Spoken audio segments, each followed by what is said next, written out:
Bonjour à toutes et à tous. Nous allons nous pencher aujourd'hui sur celui que l'on appelle le massacreur des nations, l'ange rouge ou encore l'invaincu. Il est le plus sanguinaire et le plus sauvage de ses frères primarques. Voyons ensemble qui est Angron, l'ancien primarque des World Eaters. Le futur primarque des World Eaters s'échoua sur un monde nommé Nuceria. Il fut retrouvé dans la neige et emmené alors qu'il était inconscient. Il se réveilla dans une arène en compagnie d'une centaine d'individus vêtus de haillons. Au milieu de cette arène se trouvait une immense ziggourate en métal. Reprenant lentement ses esprits, l'enfant s'aperçut que de grandes bouches circulaires nichées dans les parois des murs s'ouvrirent et un torrent de liquide noirâtre s'écoula sur le sol.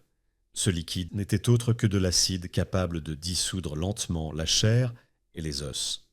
Cet acide força l'enfant et ses nouveaux compagnons d'infortune à commencer l'ascension des marches de la ziggourate, celle-ci se transformant doucement en un îlot qui rétrécissait à mesure que le volume d'acide augmentait et que les marches du bas disparaissaient.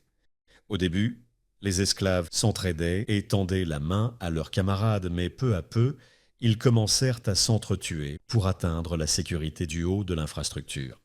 Grâce à sa force hors norme, l'enfant primarque parvint à atteindre le haut de la ziggourate. Mais à chaque fois qu'un des autres esclaves tombait, il ressentait de la douleur. Il brisa des nuques et fracassa des crânes, afin que ses malheureux camarades soient déjà morts avant de plonger dans le liquide corrosif. Le dernier d'entre eux, un véritable colosse, martela le garçon, mais il le jeta sans réelle difficulté dans l'acide. Il avait atteint le sommet, seul et vivant. Des sphères métalliques que l'enfant appelait les yeux de mouche descendirent autour de lui, et des enceintes incrustées à leur surface se mirent à grésiller, proclamant au peuple de la cité de Déchéa que l'enfant avait remporté l'épreuve des larmes du diable et que la maison qui avait parié sur sa victoire pour l'acquérir était la maison Talcre. Un aiguillon se déploya de l'œil de mouche et envoya une décharge électrique au garçon primarque, lui demandant quel était son nom. L'enfant n'en avait pas, et la voix interrogea d'où il avait été trouvé. Une autre voix dit qu'il avait été trouvé au sommet des montagnes du Nord, dont les vents glacials et la neige masquent la fureur d'un volcan. Il sera donc l'enfant de la montagne, Angron dans l'ancienne langue. Angron devint donc un gladiateur pour l'amusement des foules de la cité de Déchéa. Il eut pour mentor un ancien et respecté combattant du nom d'Oenomaus, surnommé l'ours d'Ulshaim. Il fut comme un père pour lui, cet homme lui apprenant les règles, les coutumes, les traditions et la volonté de survivre dans cet enfer. Il vécut et grandit avec des hommes et des femmes, vêtus de lambeaux et enchaînés recroquevillés les uns contre les autres dans une grotte. Au fil du temps, il devint plus grand et massif que la plupart de ses camarades, devenant l'un, si ce n'est le plus grand des champions. Angron ne comprenait cependant pas pourquoi la foule s'amusait tant de leurs tourments, mais le sage Oenomaus lui apprit que ce n'étaient que des miséreux qui avaient besoin de savoir qu'il existait de plus grands miséreux qu'eux. Il conseilla à Angron de ne pas gaspiller sa colère sur le peuple, mais de la tourner sur leur véritable bourreau, leur maître, les hauts-sires. Un jour, son mentor lui révéla qu'il n'était pas originaire de ce monde et qu'un plus grand destin l'attendait ailleurs. Angron refusa immédiatement l'idée d'abandonner ses frères et sœurs, souhaitant aider Oenomaus dans son futur projet de révolte. Lors d'un énième combat, cette fois-ci aux côtés d'Oenomaus, Angron et son mentor durent faire face à deux immenses abhumains connus pour leur effroyable violence et renommés sanguinaires. Ils portaient un remissum, une paire de cornes en fer dotée de lames, un détail qui prouva à Angron que ses combattants avaient emprunté la voie du berserker depuis trop longtemps et ne pouvaient plus rien voir hormis le sang. Il s'aperçut que des tresses métalliques descendaient le long de leur nuque. Celles-ci étaient connues sous le nom de griffes du boucher. Ces implants purgeaient l'esprit de toute émotion hormis la rage et le désir de tuer, transformant ainsi son porteur en un fou sanguinaire. Le combat dura 17 minutes et malgré un duel ultra-violent, Angron et son mentor tuèrent les abhumains. Mais la foule, en quête de toujours plus de sang, exigea qu'Angron et Oenomaus s'affrontent à mort. Cette fois-ci, le futur primarque refusa net et insulta les hauts-sires. Devant ce refus outrancier, la décision d'implanter les griffes à Angron fut prise par les maîtres. Il ne garda aucun souvenir précis du moment où on lui implanta les griffes. Il fut drogué, aux limites de la mort, et quand il se réveilla, il était enchaîné à un mur et entièrement recouvert de sang. Peu à peu, il se rappela avoir été dans l'arène, et en écoutant les gardes discuter, il comprit ce qu'il avait fait. Sous l'effet enrageant des griffes, il avait massacré son mentor et ami. Angron mena alors la révolte, et ce fut un océan de sang. À l'aide d'armes improvisées et même de leurs propres chaînes, lui et ses camarades chargèrent leurs geôliers, les massacrant avec toute la fureur et le talent qu'ils avaient été forcés d'apprendre dans l'arène. Sa fureur se décupla lorsqu'enfin il mit la main sur les Ossires. Ceux qui avaient été considérés comme des dieux n'étaient en fait que des hommes faibles, maigres, puant la peur et l'urine. Ils lui supplièrent d'arrêter d'être ce qu'il avait été durant toute sa vie, un tueur et un boucher. Il les massacra donc sans la moindre hésitation. Le primarque et son armée se battirent férocement, balayant les armées des Ossires à de nombreuses reprises et capturant de nombreuses villes sur leur chemin. Les locaux baptisèrent cette armée les dévoreurs de cités. Finalement, après la prise d'une énième ville, tout prit fin dans les falaises de Déchéa. Angron et ses 56 gladiateurs survivants s'y réfugièrent et finirent encerclés par les armées des Ossires. Le futur primarque savait que la fin était venue, mais pour lui et ses camarades, il valait mieux mourir au combat que de mourir en esclaves. Ils savourèrent leur dernière soirée tous ensemble, profitant de pouvoir respirer l'air comme des hommes et des femmes libres. Au petit matin, le temps était clair et les deux armées se faisaient face. Une violente et sanglante mêlée allait débuter, mais soudainement, le temps s'arrêta. Un être de lumière apparut et se présenta à Angron, toujours maître de ses mouvements comme étant l'empereur de l'humanité. Il déclara qu'il était venu le chercher afin de l'accompagner et l'aider à unifier les étoiles. Angron refusa immédiatement, car au nom de leur serment sa place était aux côtés de ses frères et sœurs, et il périrait avec eux s'il le fallait. Devant le refus de son fils, l'empereur le téléporta de force sur son vaisseau en orbite. Angron hurla de rage, cherchant à trucider le maître de l'humanité pour cet outrage et l'abandon de ses camarades. Il massacra un custodien qui s'interposa tandis que l'empereur lui affirma qu'il était trop précieux pour accepter de le laisser périr de la sorte. Le primarque lui annonça alors qu'il n'avait sauvé qu'une coquille vide et qu'il n'était plus qu'un fantôme. L'empereur le regarda et lui annonça alors qu'un fantôme lui suffirait. Angron fut alors téléporté dans un autre vaisseau, le navire amiral de la 12e Légion Astartes, les Warhounds. Entre-temps, sur Nuceria, la famille d'Angron fut massacrée par les armées des Ossires. Jamais il ne pardonnera cela à l'empereur. Enfermé dans une sombre pièce verrouillée, Angron fit la rencontre de ses premiers fils génétiques et il donna immédiatement le ton de la nouvelle ambiance qui allait régner. Il massacra chacun leur tour le commandant de la Légion, le champion de la première compagnie, le capitaine de l'échelon d'assaut, un officier et 2 de ses porte-bannières, le maître d'armes et enfin le capitaine de la 2e compagnie. Le dernier Space Marine à pénétrer dans la pièce pour raisonner le primarque fou furieux fut Karn, le capitaine de la 8e compagnie d'assaut des Warhounds.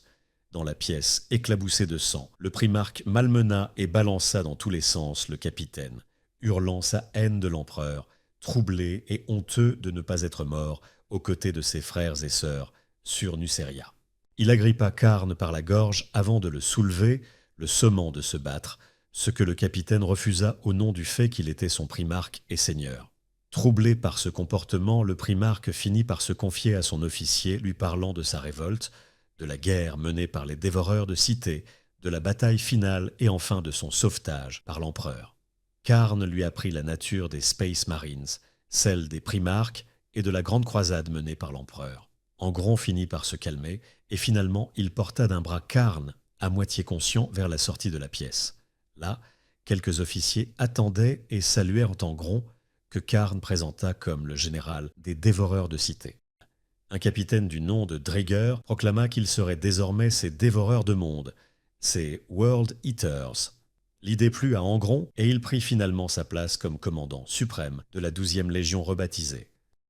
Angron mena donc ces World Eaters et à travers la galaxie, ils massacrèrent de nombreux empires orques et abhumains, gagnant peu à peu la réputation d'être sanguinaires, effroyablement violents, menant des campagnes d'extermination planétaire.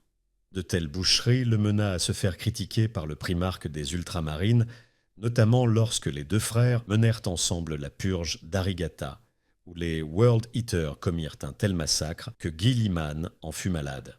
Néanmoins, des frères comme Horus ou Jagatai Khan louèrent les capacités martiales d'Angron et ses fils. Malgré le temps qui passait, Angron n'aima jamais ses fils et resta hanté par les souvenirs de ses frères et sœurs de Nuceria.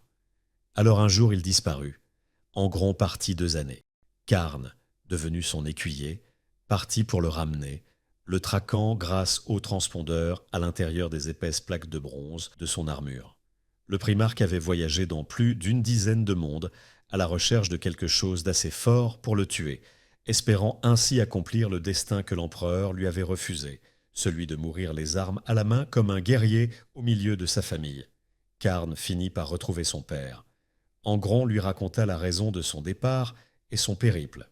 Il le supplia de revenir, mais le primarque le rejeta. Les World Eaters n'étaient selon lui pas ses fils, et il n'avait jamais voulu devenir un conquérant au service d'un tyran, et d'un rêve qui n'était rien à ses yeux. Karn insista en lui demandant de leur montrer la voie pour devenir aussi fort que lui promettant que les World Eaters feraient tout ce qu'il voudrait.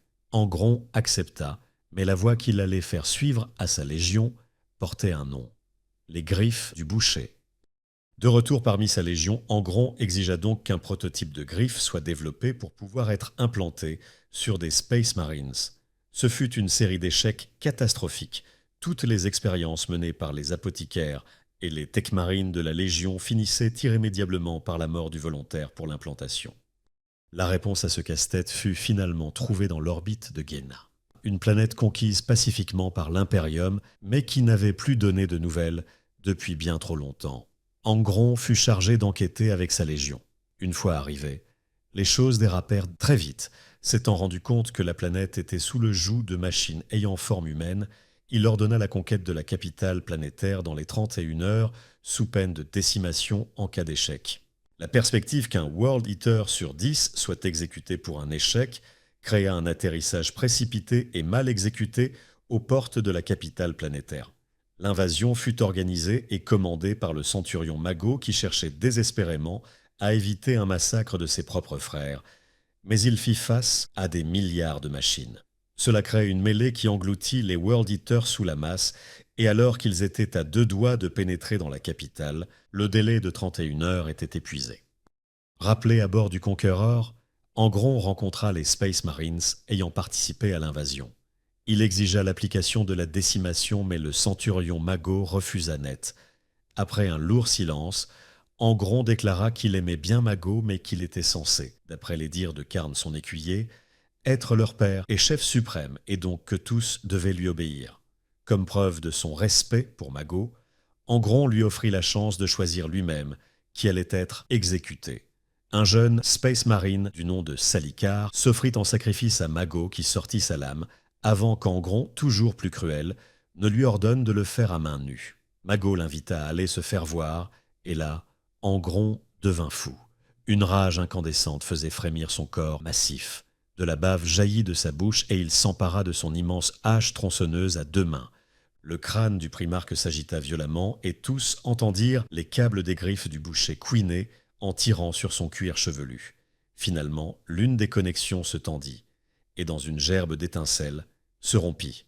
Angron sombra dans le coma. Durant ce coma, l'apothicaire Galen Surlac parvint à faire une grande découverte. En étudiant les restes des machines de Guéna ramenées à bord du Conqueror dans son apothécarion, il découvrit que ces machines étaient guidées par une ou plusieurs volontés humaines et qu'un seul esprit pouvait contrôler des centaines, voire des milliers de ces machines. Pour les tentatives de reproduction des griffes du boucher, cette découverte était révolutionnaire sur la manière dont les implants interagissaient avec un cerveau humain. Il créa ainsi un modèle de griffe qui offrait un taux de survie important. Karn se porta volontaire et fut le premier à survivre à l'implantation des griffes du boucher, massacrant tous ceux présents dans l'apothécarion lors de sa première folie meurtrière. Quand Angron revint à lui, il retrouva Karn et constatant le succès du prototype de Surlac, le primarque adressa un sourire carnassier à son capitaine, lui tendant la main en l'appelant pour la première fois « fils ». Angron prit alors le commandement de l'invasion, accompagné de Karn et d'1 millier de World Eaters porteurs des griffes.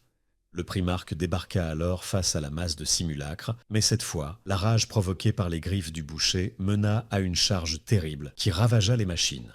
Une fois la cité prise, Angron eut la désagréable surprise de se retrouver face au centurion Mago et de plusieurs de ses hommes. Mago avait tenté de saboter le prototype de Surlac, n'y voyant qu'une technologie qui serait responsable de la déchéance de la Légion. Il demanda à Angron de se placer sous son autorité afin de rejoindre Terra et de se faire retirer les griffes, ce qu'Angron refusa, l'accusant de semer la discorde dans sa légion. Les World Eaters présents s'entretuèrent et Karn tua Mago dans un combat à mort. Une fois Mago tué, les World Eaters rebelles se rendirent, prêtant serment d'allégeance à Angron. 8 jours s'écoulèrent, durant lesquels les griffes du boucher furent implantées à l'ensemble de la Légion.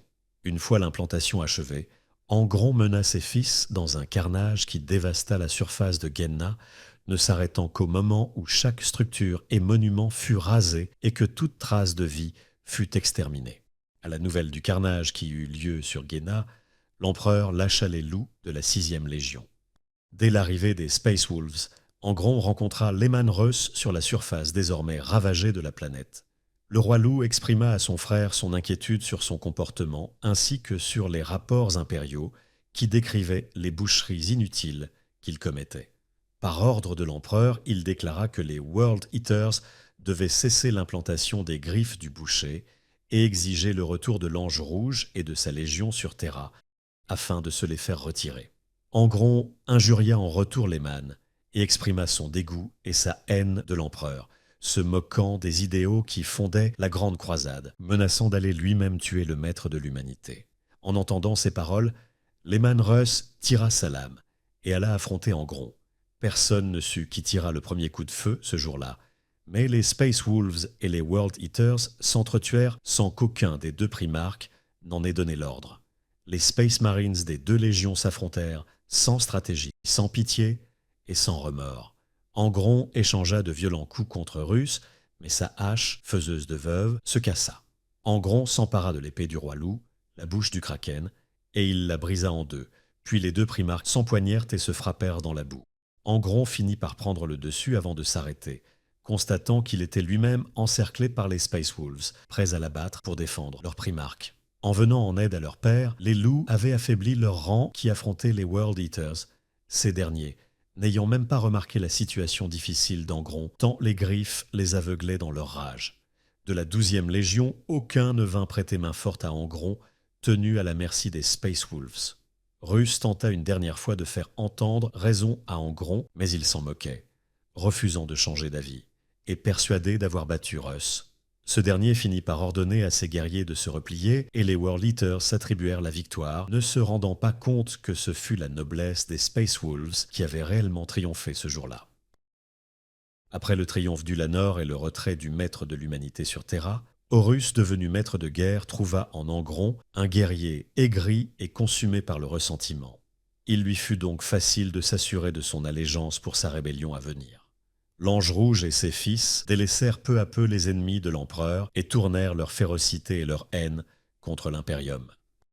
Une fois la purge des loyalistes faite au sein de sa légion sur Istvan III et le massacre du site d'atterrissage sur Istvan V, Angron retrouva Horus à bord de son vaisseau amiral. Celui-ci lui annonça qu'il allait accompagner Lorgar dans sa campagne contre Ultramar afin de mener une offensive contre les mondes des Ultramarines. Cet événement eut pour nom la Croisade des Ombres et vit les 2 frères renégats ravager de nombreux mondes. C'est lors de cette croisade qu'Angron apprit de la bouche de Lorgar que lentement mais sûrement les griffes du boucher accroissaient sa dégénérescence et surtout qu'elles étaient en train de le tuer. Pour y remédier, il devait aller sur Nuceria, devenu entre-temps un domaine de l'Empire d'Ultramar. Réticent à l'idée de retourner sur cette planète, Angron finit par accepter.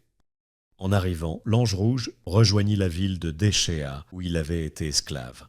Il terrifia par sa simple présence les hauts dignitaires de la cité. Médusée, une générale de la cité le reconnut et dit qu'il était le légendaire gladiateur rebelle qui s'était enfui au moment de mourir il y a 100 ans. Sans un mot, Angron saisit sa tête tout entière à l'intérieur de son poing et la ferma, pulvérisant ainsi la tête de la malheureuse avant d'écraser avec sa botte la tête d'un homme qui eut l'audace de répéter la même histoire d'Angron le déserteur. L'Ange Rouge ordonna à Karn d'exterminer l'ensemble de la population du monde. Ce massacre dura une semaine, mais alors que Lorgar et Angron se trouvaient devant la dernière ville de la planète, une flotte ultramarine surgit en orbite et commença une bataille spatiale contre les navires des 2 légions renégates. Les ultramarines atterrirent sur la planète, Guilliman à leur tête, prêt à venger le carnage que fut la croisade des ombres. Une bataille rangée débuta entre les loyalistes et les traîtres. Guilliman, armé de ses gantelets énergétiques, se jeta sur Lorgar qui fut mis en difficulté et ne dut son salut qu'à l'intervention d'Angron qui se lança sur le fils vengeur. Alors que les 2 primarques se battaient, Lorgar commença un rituel et le ciel devint lentement de plus en plus sombre. Un tourbillon apparut tandis que l'Urizen se focalisait sur Angron, appelant les dieux sombres à lui répondre. Le combat fut terrible, mais le seigneur d'Ultramar cédait du terrain à chaque fois qu'Angron portait un coup. Il lutta pour parer chaque attaque, avant de finalement finir à terre. C'est à ce moment que l'incantation de Lorgar paralysa Angron, permettant ainsi à Guilliman de se replier. Les synapses du cerveau de l'Ange Rouge s'enflammèrent, poussant sa rage vers de nouveaux sommets. Il déchira sa propre armure, sa propre chair, l'arrachant par poignées entières en hurlant un son qu'aucun être vivant n'aurait pu produire. Son corps se mit à se déchirer et à grandir, sa peau se colora d'un rouge inhumain, sa gueule craqua et s'élargit, ses dents de fer s'allongèrent, et les griffes du boucher lui faisaient à présent une chevelure de tresses agitée. Angron avait été manipulé par Lorgar, utilisant sa rage pure et absolue pour achever le rituel qui déclencherait la tempête de la ruine, permettant de séparer Ultramar du reste de la galaxie. Angron était sauvé de sa dégénérescence, mais était devenu une incarnation de la fureur, un prince démon. La croisade des ombres était terminée et Ultramar était maintenant isolé et ravagé.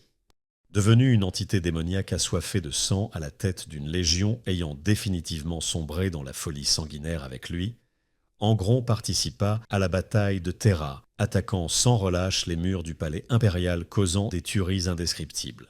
Cette bataille légendaire fut notamment marquée lors de sa conclusion par son duel aérien contre Sanguinius, le primarque angélique des Blood Angels, où après des coups terribles, il fut banni dans le Warp lorsque le grand ange lui arracha de son cerveau ses griffes du boucher, causant de toute son existence son seul et unique appel à la clémence. La défaite d'Angron et son bannissement du monde trône marqua la perte des dernières onces de raison des World Eaters qui se mirent à massacrer leurs propres alliés. Finalement, au prix de son intégrité physique, Horus fut tué par l'empereur et les légions renégades se replièrent. Quant à Angron, il avait rejoint son dieu sanguinaire dans le royaume du chaos. Après l'hérésie d'Horus, vers le milieu du 38e millénaire, Angron jaillit de l'œil de la terreur à la tête d'une armée de 50 000 berserkers et ravagea 30 systèmes solaires. Suite à son carnage, les flammes de la guerre et de la rébellion brûlèrent dans 70 secteurs pendant plus de 250 ans. Il faudra l'intervention de 4 chapitres Space Marine, de 2 légions titaniques et de 30 régiments de l'Astra Militarum pour mettre fin à 700 ans de guerre, concluant ainsi la période nommée la suprématie d'Angron. Angron refit ensuite parler de lui au 41e millénaire, où il déclencha la première guerre pour Armageddon, un monde impérial majeur. À la tête d'une armée de Space Marines du chaos et de démons, il y provoqua un carnage effroyable qui prit uniquement fin lorsqu'il fut banni dans l'Immaterium par le sacrifice d'une centaine de chevaliers gris. Mais alors que la guerre fait rage comme jamais et que le sang coule à flot, beaucoup sentent qu'Angron reviendra apporter la mort et la ruine. Quoi qu'il en soit, tous s'accordent à dire qu'une fois annoncé par les augures écarlates, le retour d'Angron se produit de façon inéluctable, 8 semaines, 8 jours et 8 heures plus tard. Merci à vous d'avoir regardé cet épisode. S'il vous a plu, n'hésitez pas à vous abonner et à me dire dans les commentaires ce que vous en avez pensé. Prenez soin de vous et à très bientôt pour un nouvel épisode.